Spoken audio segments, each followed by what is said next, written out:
د الله رب العالمین درې زره صفتی نمونه دي. هغه درې زره صفتی نمونو کې زر نمونه فرشتو ته معلوم دي چې هیڅ چاته نه دي معلوم، دغه علم صرف فرشتو ته دی. او باقی 2000 پاتې شو، په هغه 2000 کې زر نمونه هغه صرف پیغمبرانو ته معلوم دي. د پیغمبرانو نه علاوه هیڅ چاته الله نه دی ښودلی. او باقی چې کم زر نمونه پاتې شو، په هغې کې 300 په تورات کې راغلي دي، 300 په انجیل کې راغلي دي، او 300 په زبور کې راغلي دي.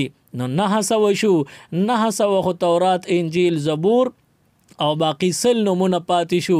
په 100 کې یو کم 100 په قرآن او په حدیث باندې تقسیم شوي دي، او یو نوم چې کم آخري پاتې شو هغې ته اسم اعظم ویلی شي.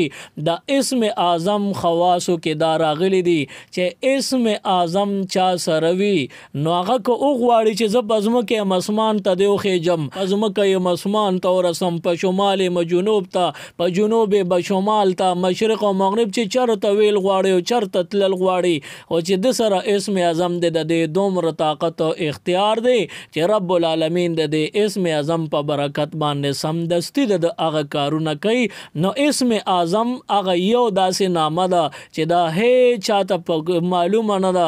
خو بعضې احادیثو کې راغلي دي چې د الله دغه یو کم 3000 نمونه دي، دغه ټول نمونه چې راواخلي او د هغې نه چوڼ وګورې نو د ټولو نه افضل نوم به د الله وي.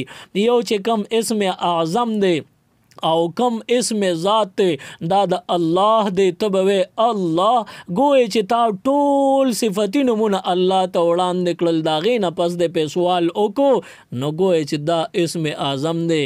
نو تاسو الله الله الله ډیر ډیر وایې، رب العالمین به یقینا چې تاسو له هر څه په دنیا او په آخرت کې درکوي. ساده دنیا چې څومره ضروریات دي تاله پوره کوي، د آخرت چې څونه ضروریات دي تاله پورا کوي. د دې په وجه باندې الله ډیر ډیر یادول پکار دي. مزید اسلامک ویڈیوز دیکھنے کے لیے ہمارے یوٹیوب چینل دین اور دنیا کو ضرور سبسکرائب کریں اور بیل آئیکن ضرور پریس کریں تاکہ ہماری ہر ایک ویڈیو کی نوٹیفیکیشن آپ کو مل سکے.